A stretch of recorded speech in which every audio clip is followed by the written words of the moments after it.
Estamos vivendo em um momento de expansão, de constantes mudanças, dinamismo e rapidez.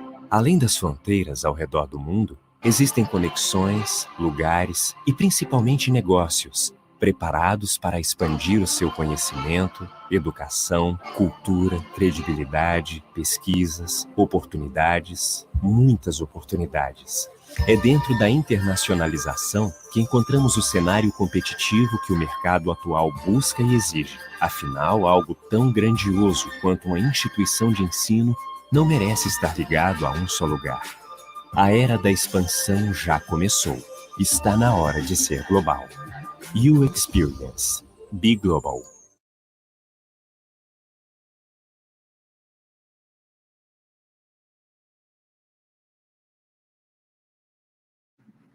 Hi everyone, welcome to the opening webinar of our international streaming Innovation Around the World, another project of CSU Lab. Today we will have an exciting debate about startups and innovation in Israel and Brazil. One of our speakers is Shani Zanescu from Israel. Shani is the founder and CEO of Isratech Ventures, connecting top-tier investors, government officials, executives, and private entities from all around the world to Israeli tech and innovation. For nearly a decade, she has been forming collaborations between Israel and key players in the global arena through various business development roles and other initiatives. Previously, Shani was a director of an innovation center and the head of the Foreign Affairs Department of the British Council in Israel, leading collaborations in the fields of science and innovation. She was also the Assistant Defense Attaché at the Embassy of Israel in the Netherlands. Shani holds a Master in Diplomacy and National Security from Tel Aviv University's Executive Program and a Bachelor of Communications and Business from Texas Christian University, Fort Worth, Texas. Nowadays, she's also a lecturer for an Introduction to Entrepreneurship course for bachelor's degree to various academic institutions in Israel. Shani was selected in January 2020 by Forbes magazine to the 30 under 30 most promising and influential people of Israel. Thank you, Shani, for accepting our invitation. It's a pleasure to have you here with us today. To present the Brazilian case, we have invited Felipe Flausinus de Oliveira, the Chief of Staff of Unis Group. Felipe is also the international advisor of U Experience and head of operations of CSU Lab in Varginha, MG, Minas Gerais. PhD student in education at Estácio de Sá University, Felipe has a master in administration from Fundação Dom Cabral in Minas Gerais. He graduated in business administration with a training line in foreign trade from the University Center of Southern Minas, Minas Gerais. Felipe also serves as Executive Secretary at the International Network ACIMET, and he's a member of the Board of Trustees of FEPESMIC. Hi, Felipe. Thank you for being here with us. It's a pleasure. Thank you, Marcia. You're welcome. Before we start, I would like to remember our audience that we will have a questions and answers section at the end of the presentations. So leave your comments and questions on the chat. Okay, we have a lot of interesting issues to present and discuss, and I'm very excited about it. Please, Shani, you may start with your presentation now. Thank you so much for inviting me. First of all, it's a true pleasure to be here, and hopefully once things get back to normal or differently, we will also be able to visit physically. But until then, I'm very grateful for this opportunity. I will just share my screen with you so you can see my presentation. 1 second. You can see it, right? Yeah. Yes. Perfect. Let me know if you don't, because I don't see the screen now. So Um, so I'm talking to you from Tel Aviv now, and I'm here to present the case of the Israeli innovation ecosystem. You might have heard that Israel has been referred to the startup nation. There is a book about it. There are a lot of press around it. But what I want to present to you in the time that we have is how all of this came about, and present to you the current ecosystem that is alive and breathing here in Israel. I've had a really good introduction, so I will not repeat that. But all throughout my various roles and places I lived around the world, I've heard so many stories about what Israel is all about. I'm sure that you guys also have some concept in mind. But of course, that my favorite story is that story of Israel as the startup nation. And it's a story about a very small country. Okay, you can barely see it on the globe. I hope that some of you visited here. If not, once travel is back, you're more than welcome. But it's a really, really tiny dot on the map. So we have a population of less than 9 million people. The size is pretty much like the size of the city of New Jersey in the US.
Mentioned at the beginning, Tel Aviv is considered the third startup ecosystem outside of the US, according to the Startup Genome Report. And you can dig into this report. I can send you also the link afterwards.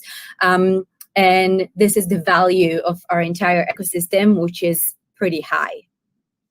Israel is also third in the world in the number of companies listed on the NASDAQ after US and China. So again, think about the size and all the characteristic of this country. So ratings are not taken for granted, and I'm not just throwing numbers at you, but rather trying to give you information about where Israel is positioned in reference to other countries around the world. And when we talk about the Israel innovation ecosystem, sometimes ecosystem is kind of a buzzword. So I like to break it down. And when we talk about the Israel innovation ecosystem, we talk about over 8,000 startups, more than 150 venture capital funds, both global and local. We don't have a lot of public universities, only 9, but we also have other colleges, and those academic institutions have 16 TTOs, tech transfer offices. We have over 300 accelerators, incubators, hubs, however you want to call them these days.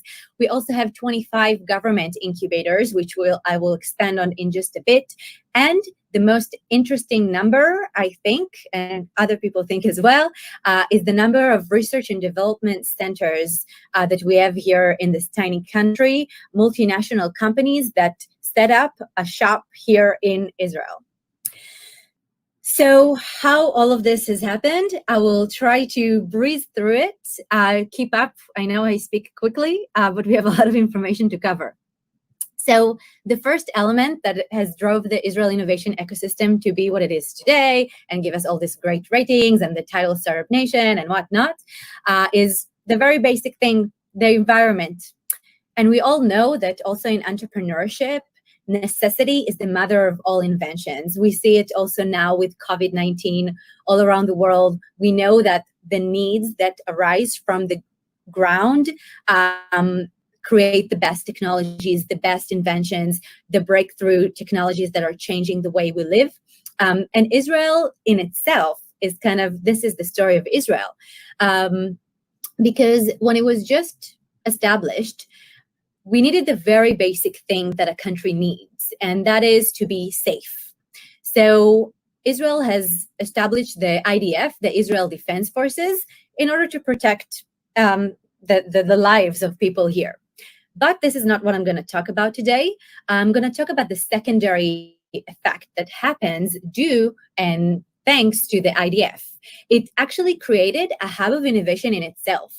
Why? You might have heard about all sorts of elite units that do cybersecurity and all sorts of secret stuff that I don't even know about. I was in foreign affairs unit. I did delegations and fun stuff during my military service. But they basically saw the world's most challenging cybersecurity threats and technological challenges. And the interesting thing is that everything that comes out of the IDF is royalty-free, no equity, no nothing. And basically the people who stand behind the computers are those genius people, top of the classes. They go through this cyber coding and boot camps. And that provides a lot of Israel technologies. I've mentioned a checkpoint. This is one of them, just one example, and all sorts of other inventions that we don't have time, but I'm happy to elaborate if anyone has questions about it later.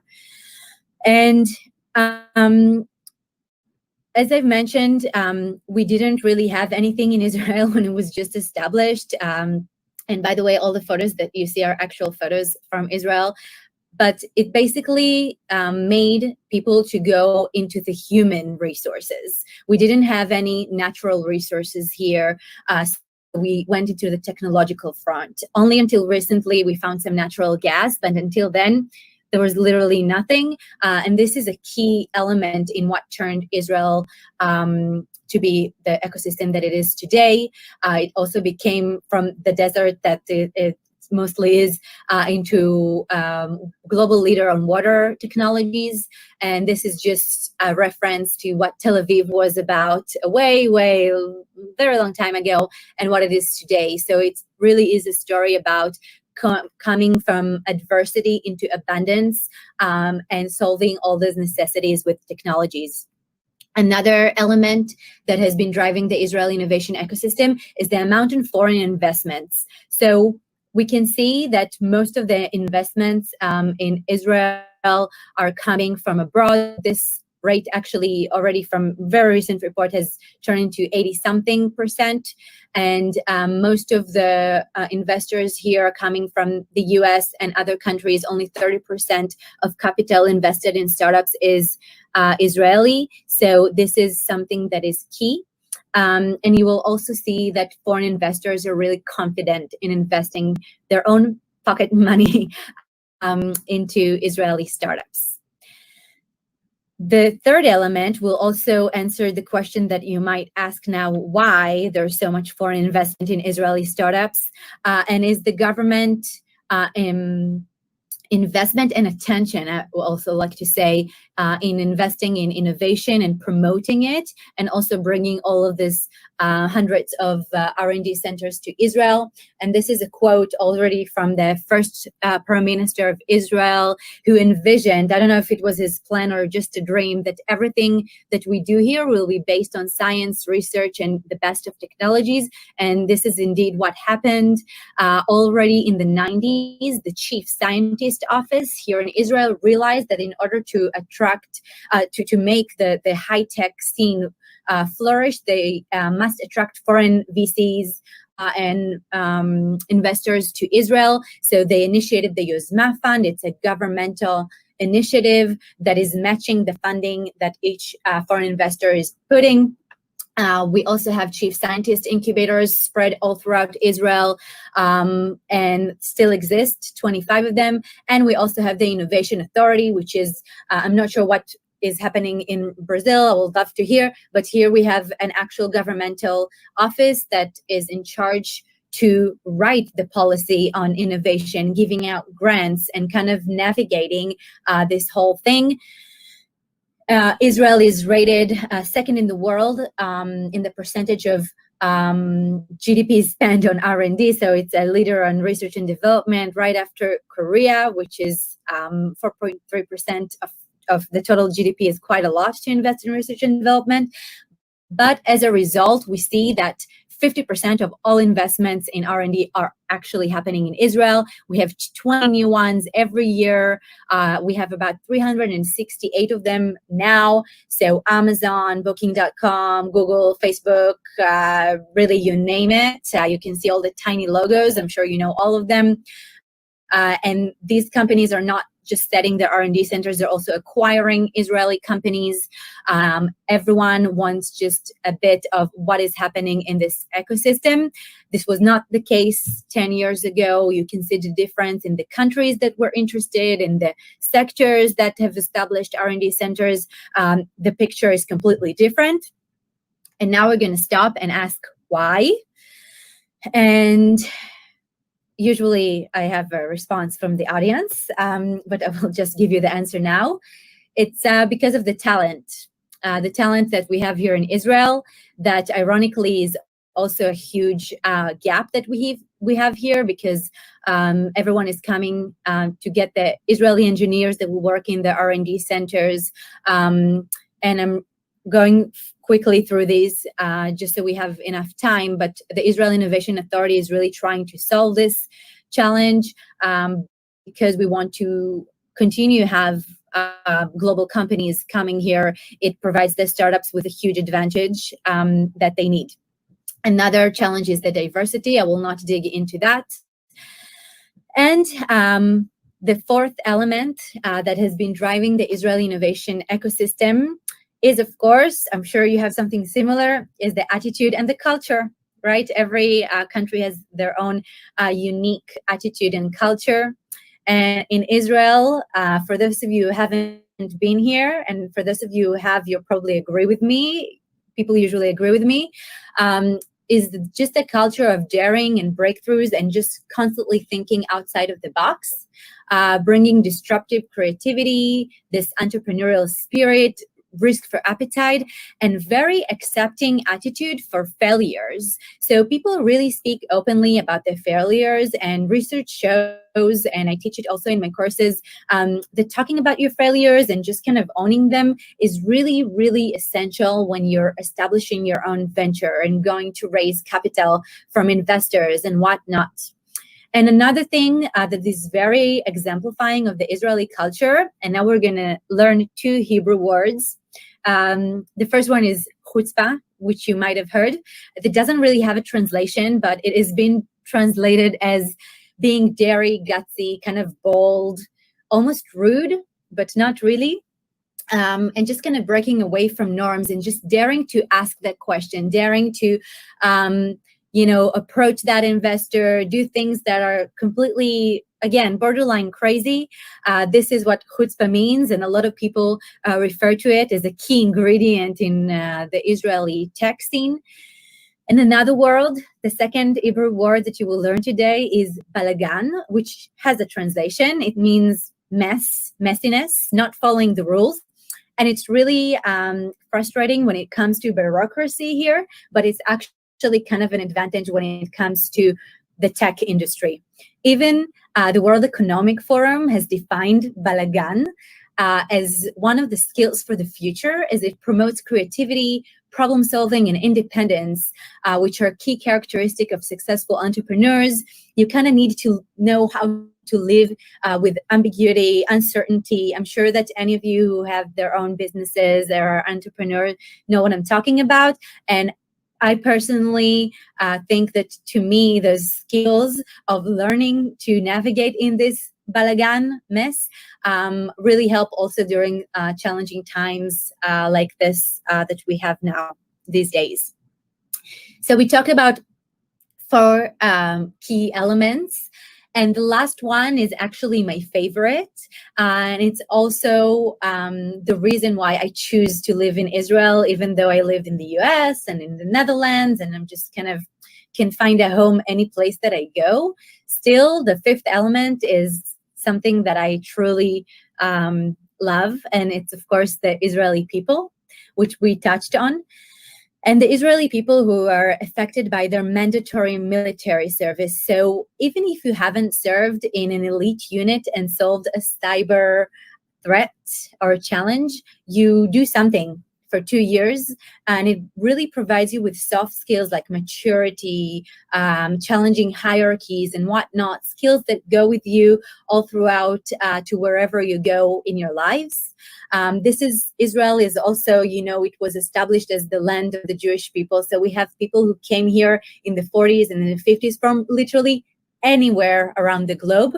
And it created this melting pot of kind of diversity that also allows people to reinvent themselves and build their entrepreneurial skills, creativity, kind of, again, improvise in the chaos and whatnot.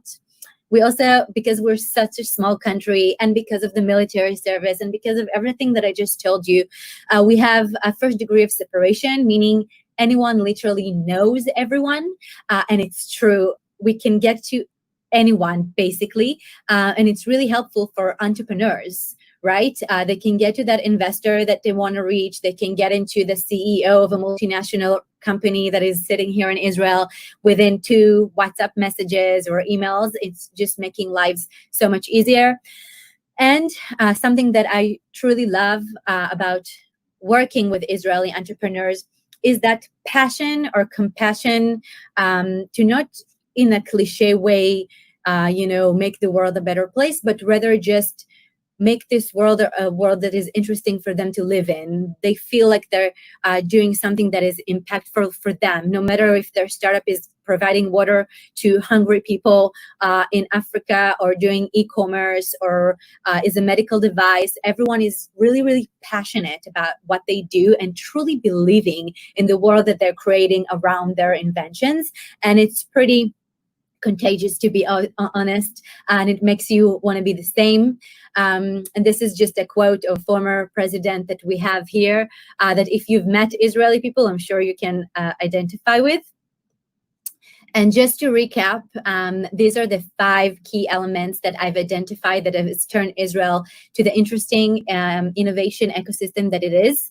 But honestly, I think that the most important thing is the ability to integrate all these elements together. Each one of these elements is obviously wonderful in itself, but I think the magic happens when you really learn how to integrate them. And for my final words, before we move into questions and whatnot, I've also been exploring how all of this affects entrepreneurs and what entrepreneurs can take from this story of the startup nation, which is to make deserts bloom, like the first Prime Minister of Israel said. Think globally, use chutzpah and balagan. You're already Hebrew speakers, almost. Have your hub or people around you that support you and provide you with knowledge and expertise. Get out of the comfort zone, take risk, which is something really, really Israeli, kind of just making your voice and opinions heard. Invest in research and development for your company, but also for yourself as a human, as an entrepreneur, as a person. Encourage talking about failures and kind of celebrate them, because at least it means that you've tried. And also stay connected and connect others, because people are literally everything. They can make or break startups. There are even researchers on it. And of course, have compassion and have passion. And that is, for me, everything that I wanted to say for now about the Israeli innovation ecosystem. And I guess I will move it on to you, Felipe. Whoa, Shani, great. For me, it's a big responsibility to speak after you, because my English is not so good as you, and second, that the number of the Israeli innovation ecosystem is incredible. So it's a big responsibility for me. But I will share my screen now. I think yes. So thank you, you experience, and Marcia for the invite me. It's a pleasure to be here with Shani. And today I would like to talk about the Brazil's innovation ecosystems. The innovation ecosystems in Brazil has a new history, a young history, because Brazil doesn't invest in science, doesn't invest in technology, doesn't invest in development like Israel, for example. The last 10 years that Brazil developing the innovation ecosystem. So the history is new. First, to start it, I would like to bring some highlights about our country. First, Brazil is divided into 5 regions: and the North, Northeast, Midwest, Southeast, and South. I am in Southeast, for example. Brazil is located in the South American. It's a big region in our world, and have a population around the world 210 million the inhabitants. We can look that different the Israel ecosystems. The population is so different. The Brazil GDP is to 2019 was $1.8 billion, and the Brazil ranks 90th in the World Economic Ranking. In the last year, I see a new research from the World Economy.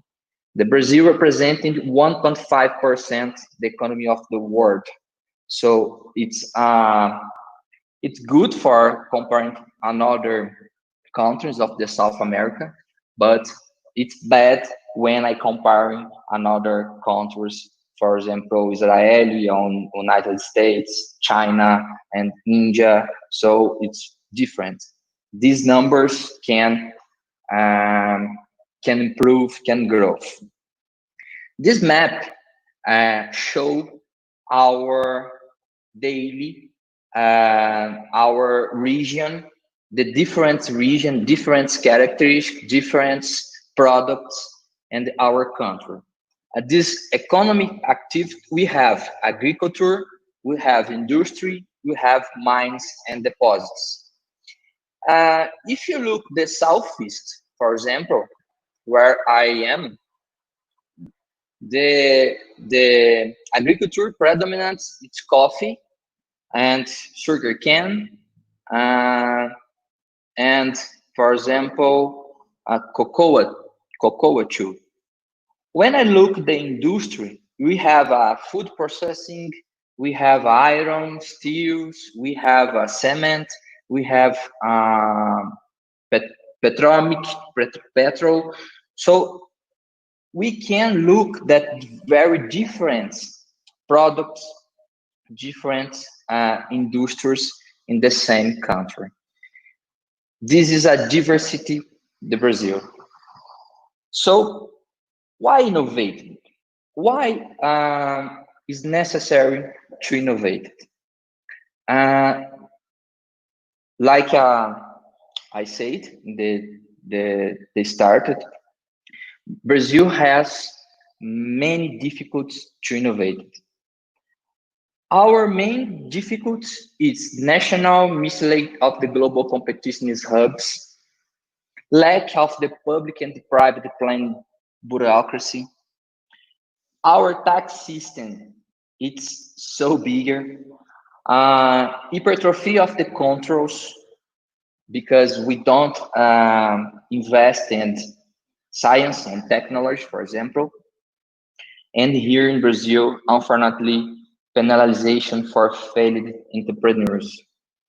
This is one thing that another countries don't have. What makes an ecosystem? Here, it's similar of the Israeli ecosystem, but what compose the innovation ecosystem, the Brazilian ecosystems? Companies that is established companies from all areas, community, like professionals interested in innovations, startups that is accompanies the new technology, and students and university. I will talk about this soon, the universities.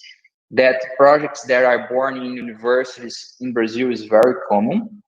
The public sector and investors, research, money, venture capital, M&A, among others. This topic, the investors, it's so younger here in Brazil. I would like to highlight 3 points: companies, students, and universities, and the public sectors. Is the 3 power in the innovations ecosystems. I would like to highlight for the education sector in Brazil. Our education sector is so different. It's compared another countries around the world. In Brazil, we have today more or less 2,600 universities in our country. This 2,600, 88% are private. It's private systems. And we have different ways of the institutions in the Brazil. Universities, university centers, colleges, and the federal centers for technology education. So it's very common in Brazil, the innovation ecosystem, it's to connect it with university. What is the difference in university center, and the college? Here in Brazil, universities, mandatory scientific research, it's mandatory postgraduate student studies and doctorate, and 1/3 of faculty members has a PhD degree. University center has many specialties, strongly recommended but not requires scientific research, and autonomy for opening new courses with need for a ministry permission, for example. And the college, we have limited specialists and limited autonomy. So we have three different systems, and this is a complex, high bureaucracy to invest in innovation in Brazil. So what is the main difference in the public universities and the private universities? In the public universities, do not charge tuition fees for national or international students. In other countries, the public universities charge tuition in the most courses around the universities on the world. But in Brazil, no, do not charge tuition in the public universities. The public universities have subsoil studies like paleontology, ocean, space, agro, and are traditionally a public institutions field. Have a focus on fundamental science, requires solid investment research laboratories. But in the private university, we can another way, because the private university charge tuition fee, but offer high flexibility, quick decision make, and strive to develop. Have a traditionally strong reputation for law education. For example, 600 of the students in Brazil study law in private sector, and for social science. Invest a lot into training equipment, distance learning, professional equipment, virtual libraries, computer programs. In this moment, for example, the COVID pandemic, it's necessary to invest in very money in equipment, the distance learning, in the virtual libraries. They demonstrating increasing quality growth each year. Nowadays, for example, we have 88% of the quality and the total of the universities, private universities in Brazil. Research mainly in social science and IT. Here we can see that the investment in research, the investment in the technology, it's not a priority in our country.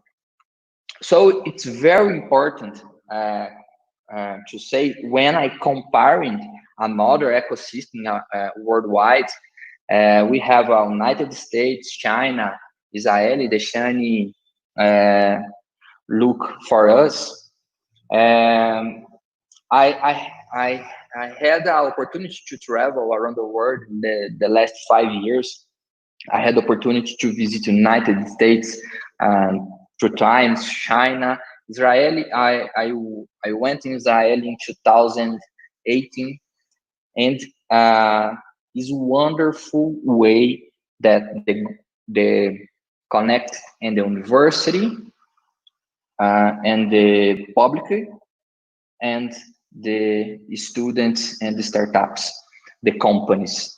So United States, China, Israel have your own model, but it's necessary Brazil to look for this model and to grow and improve your ecosystems. In Brazil, for example, we have several ecosystems around the country. We have some very special. The Cubo, for example, it's ecosystem in São Paulo. It's a big ecosystem. It is maintained from Banco Itaú. Banco Itaú, it's the main partner for these ecosystems. We have ACAT. It's our southeast of the country, Florianópolis. It's a public ecosystems that connect startups and companies and the public power. The Porto Digital is located in Northeast, in Recife. It's a great ecosystems that connect big companies like C, companies of the international trade. And I would like to speak in special about the CESU Lab hub, the innovation hub. CESU Lab was created in 2020, so it's a baby in the ecosystem in Brazil. And why we created CESU Lab? One question very important: how can this city be able to generate wealth, export value, attract talent, and improve the quality of life of this population? We can improve our city. We can improve our region. So was born CESU Lab. Is an innovation hub that here we can to make a network, to make events, startup showcase, courses, thematic groups. We can here co-working space, incubator and accelerator programs, and investment trades shows. CESU Lab is located in Varginha, in a small city in the southeast of the Minas Gerais. Minas Gerais is the second state, the big state of the population in the Brazil. And we are located 300 kilometers of the São Paulo, the main capital of the Brazil. 300 kilometers of the Belo Horizonte, the capital of the Minas Gerais, and 400 kilometers the Rio de Janeiro. So we are located near of the main cities, the southeast, the state, southeast states. So here in CESU Lab, we have business verticals. That is segments that are led by major players and that will receive startups that may solve market pains. We have nowadays we have education, health, the fintech, retail, urban mobility, agribusiness, technology, international trade, and supply chain.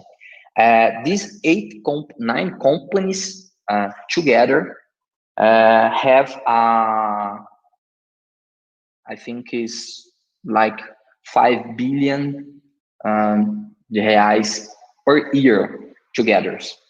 And we have another business verticals like a BPO, the business process outsourcing, industry, construction, and smart city is coming soon. We would like to announce these new business verticals in the next month. So with this, we connect the startups, the companies, and the public power, and principally mainly the universities. And another question: how innovation should happen in your company? There is a great, a big challenge that is our organization and ambidestry. Here we have internal factors and external factors. In the internal factors, we improvement of the process related to the company's main product or service. And the external factors, be aware of the opportunities that the main market offer or demand. We can't forget the 3 horizons of the innovation. Here in CESU Lab, for example, we work every day. We focus on the 3 horizons of the innovations. H1, that is a core business of your company, of your business.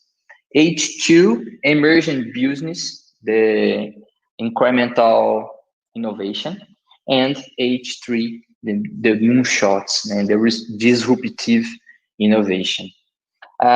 Here is show the H1, H2, and the H3, and the value and the time during the process. And we focus in the southeast of the Minas Gerais. For example, actually, we have 75 startups in the 16 cities. It's representing 8.5% of the total statewide. This number, it's so, it's very,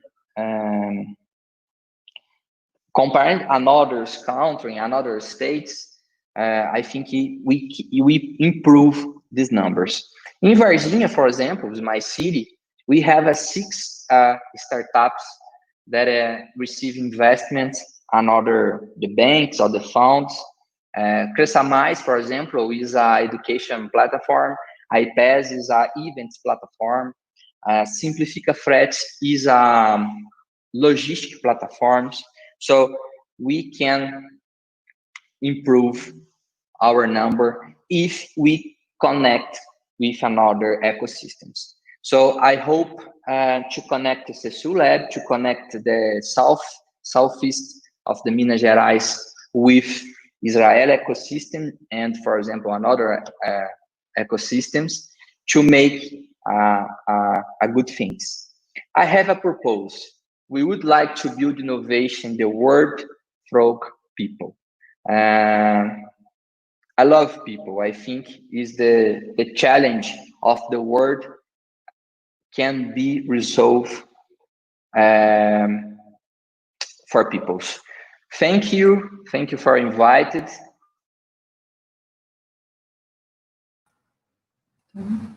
Hi. Hello. Hi. Hello, Marcia. Hello, Shani. Hello.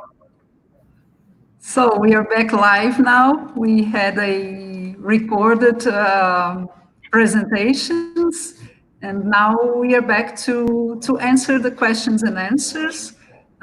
Once again, I will just take this minute to thank you, Shani and Felipe, and for your presentation. It's a great time, and I'm sure everybody learned a lot from Israel and also from Brazil, what we are all going through with this innovations ecosystems. Mm-hmm. Okay, we can start now. We have some questions from the audience. We have one here from André to Shani. Actually, he has commented that Israel has its own history, that it had a huge role in its development to be the startup nation. But of course, this is an element that cannot be repeated all over the world. I think that's also the case from other ecosystems, like Felipe said, he visited United States and China and India and also Brazil. Each nation will have its own history, and that will play a role in this development. Yeah, unique to each country. Yeah. Yes. So he asks here, from everything that you presented to us today, what would be your advice to the countries, states, or even cities that would like to follow the same route? Okay, good question. Thank you for this, Andre. So as I mentioned, the 5 elements, of course, some of them can be repeated, and some of them less. But what I think everyone can take from it, regardless of their history, which you can't change history, you can only learn from it, right?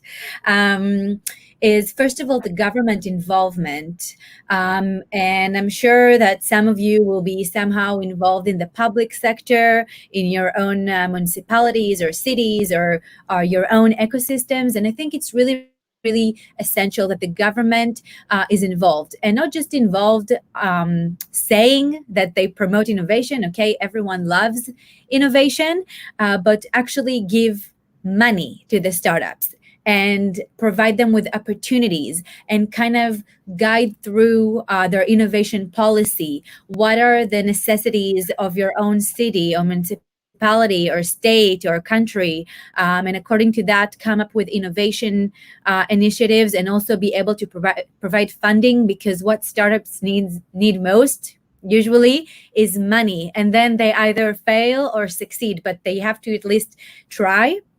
And also in regards to funding, which I also mentioned in regards to Israel, I think that this is a point where the international collaborations are key, and Felipe was also talking about it. And I've mentioned that a key element in Israel is also the foreign investments. And the foreign investments can also happen in Brazil. And, you know, again, it's all tied into one another. And if we promote them, we can also get foreign investors involved and create collaborations between people. And I think it's really up to the people watching us, the next generation, to be able to do the connection between public sector, private sector, and academia. And that can be a huge boost to any innovation ecosystem. Okay. We have here from Tamiris that you said that Israel is leaving now a gap, trying to continue to offer talented people.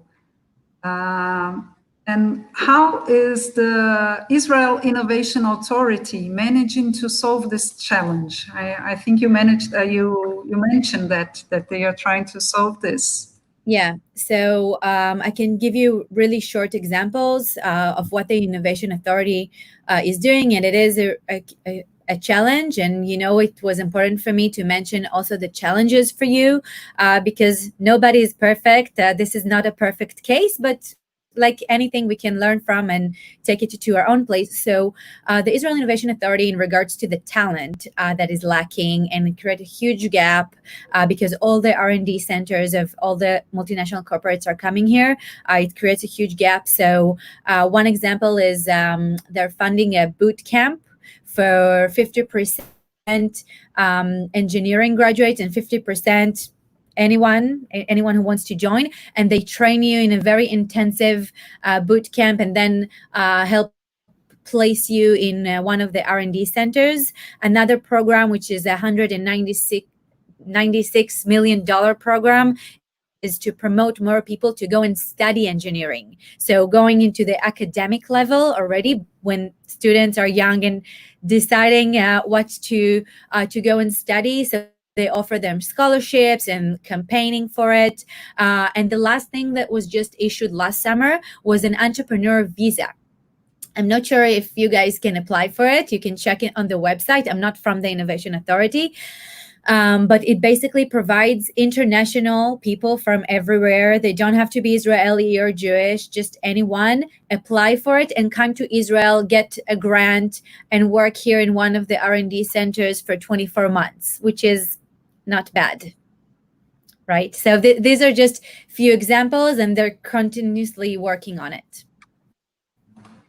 Yeah, those are great examples of how to do it. And I think maybe Felipe, who's also at the university, he will also agree with me. That's as Tamiri said here, it's a key element in this field, that you have talented people that can just go forward with this innovation team, or those, and try to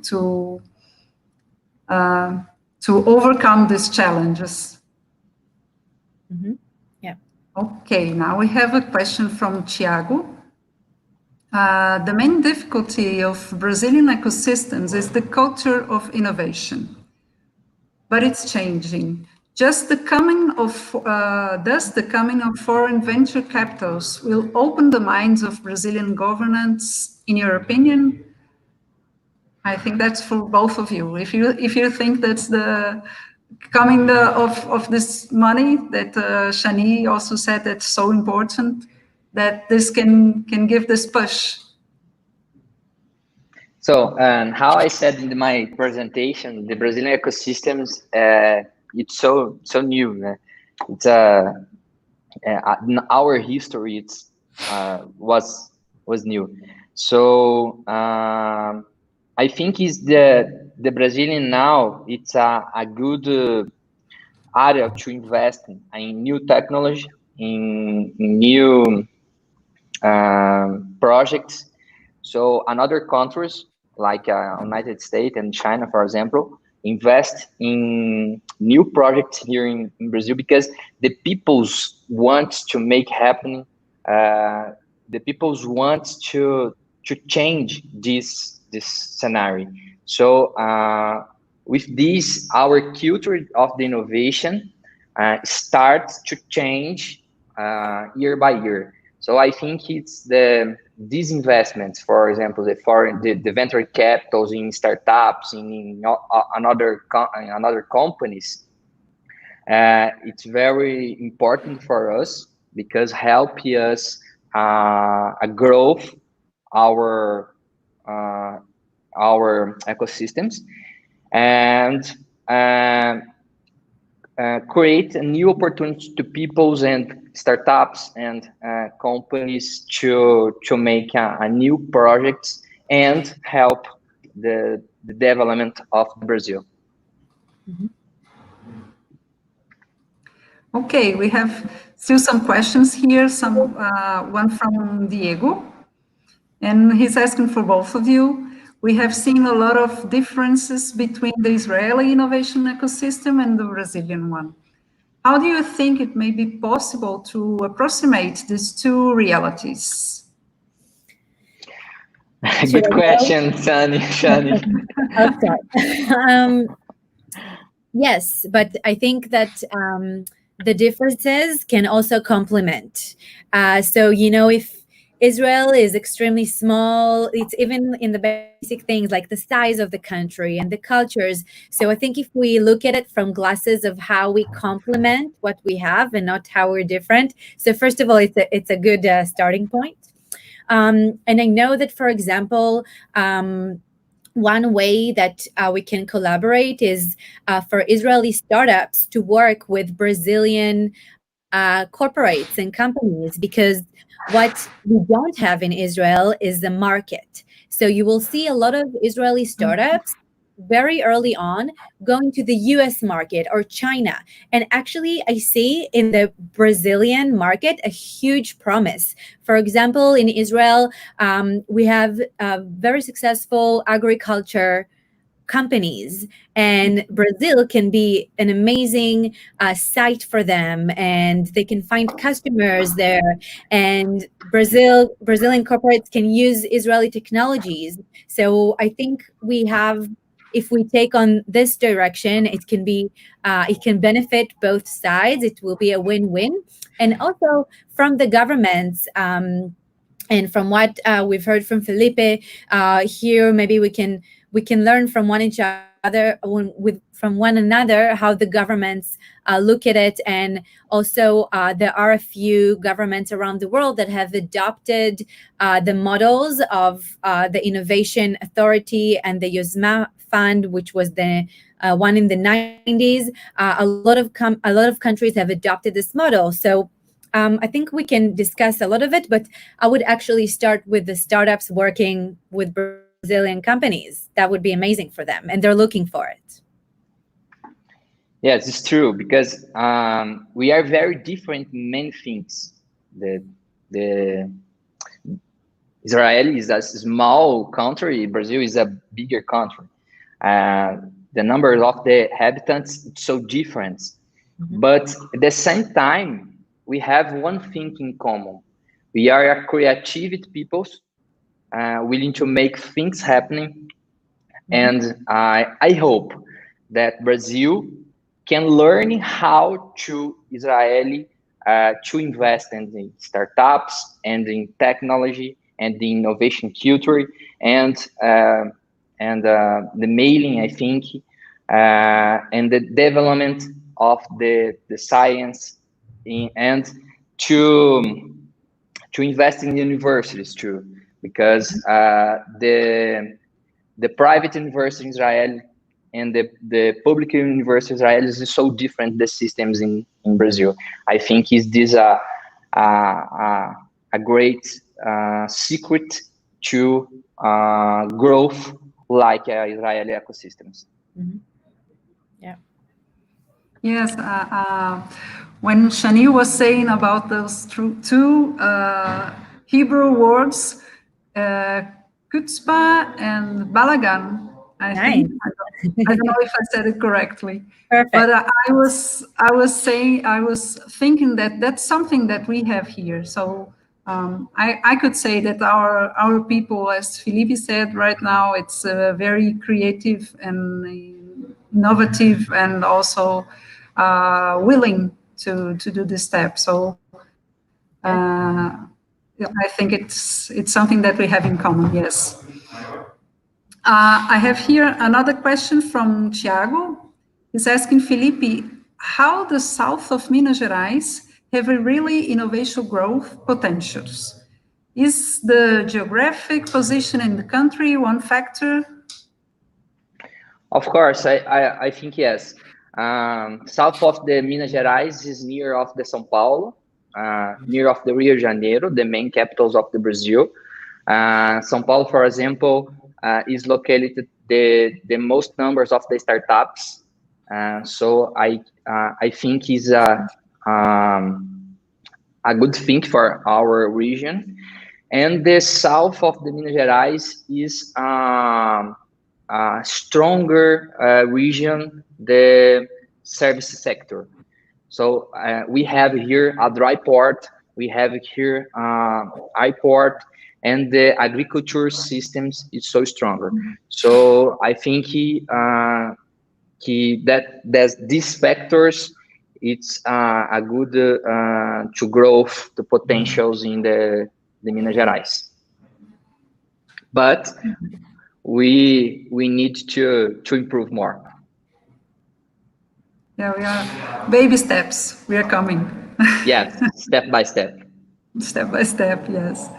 Well, we have one last question from Wilson, and he's saying, Shani, great challenge to develop talents. How Israel Innovation Context is building innovation skill to companies' leaders. What actions can be mentioned as a great success case? Okay, so I think I've mentioned, if I understood the question correctly, I think I've mentioned a lot of it, speaking about the Israeli people and kind of the culture that we go through here. So first of all, I'm not sure what's the case in Brazil, but here we have a mandatory military service. And it actually provides everyone with a whole lot more than just a professional experience. So not just people who go to cyber units, but it actually allows people who are 18, which is very young, to have soft skills like challenging hierarchies, always ask questions, have a sense of responsibility at a very young age. And I'm sure we can all agree it's something that you need to be a successful leader or a CEO of a company. And we also have this context of it's okay to fail. We don't really have any shame around it. It's actually something to be proud of because it means that you were brave and you tried something. And I think it's really promoting people to try. And then some of them succeed, some not. And if not, it's okay. So there are a lot of things around the environment, the context that we're in that develop entrepreneurial skills and develop creativity and develop a character that you can see across a lot of CEOs and leaders in the head of the Israeli economy and leading companies. So, yeah. Okay, we are coming to the end of this webinar. It's already a little bit more than 1 hour. And I thank our audience for all this participation and all the questions. And also Shani and Felipe, once again, for your time and availability and for the presentations, of course. And if you want to say some words at the end now, then we can finish the transmission. So again, thank you for having us. And again, I also shared my contact details and my presentation, so feel free to reach out with any further questions or just if you're wondering about something. And I'm really looking forward to both visiting Brazil and having everyone visiting Israel. So I'm really looking forward to it. And thank you for everyone who watched and asked questions. Thank you for that. And we will hopefully see each other soon. Yes. And I would like to thank you the opportunity again. It's a pleasure to be with you today. And telling all who are assisting us that CESU Lab is working a lot to approach the south of the Minas Gerais ecosystems with the Israeli ecosystems. As I said, we will go to Israel in the next years with the companies if pandemic leaks, and it's a great opportunity to see how the things happening in Israel and how the connections we can make. So thank you for the opportunity, and Shani, see you in Israel. Yeah, see you. Okay, so thank you again. We see each other in Israel or Brazil soon, and also in other online opportunities. We are also thinking some things here, so I'm sure we will see each other again soon. Okay? Yeah. So, Okay, bye-bye. Thank you. Have a nice week. You too. Bye-bye.